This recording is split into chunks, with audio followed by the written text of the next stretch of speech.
你唔會無緣無故刷到呢條視頻，竟然能刷到呢條視頻，即係證明上天係提醒緊你，你一定係要進入呢個人生嘅上升期啦。好開心啊！好神奇啊！留下一句好運降臨，提前給你自己霸個位啦。好，其實一個人喺上升期來臨嘅時候咧，身體其實已經可能靜雞雞咁提醒緊你噶啦。譬如話會對你感到唔舒服嘅人或者事情咧，話 say no，亦都會開始反感，無所事事啊，得過且過嘅狀態。今日咧就結合呢啲實際情況咧，就分享一啲有用嘅可以加速你哋上升期嘅小方法喎，真係有用噶，我先會分享俾你哋嘅咋。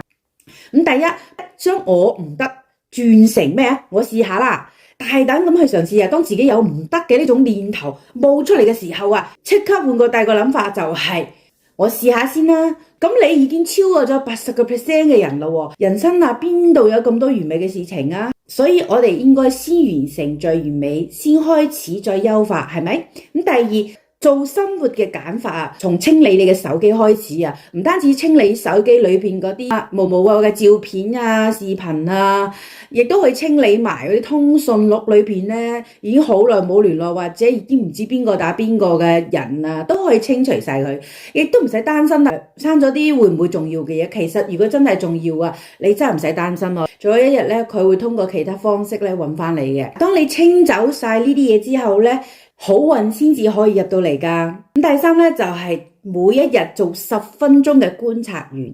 咁可能咧你成日都要通勤噶嘛，你可以喺自己通勤嘅交通工具上邊咧望一望，唔好成日掛住得低頭玩手機啦。可以留意下身邊嘅人事物啦，亦都可以望下出邊嘅風景啦，或者匿埋眼休息下。咁你咪多咗同自己溝通相處嘅時間咯。唔好睇唔起呢啲唔起眼嘅小事啊！特別神奇㗎，會不經不覺咧令到你思維咧變得清晰嘅喎，亦都讓你多咗好多與自己深度交流溝通同埋相處嘅時間啦。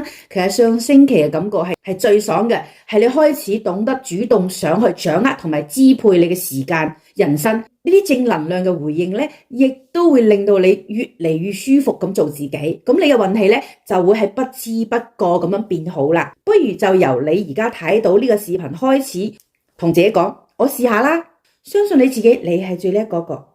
你真的好厲害哦！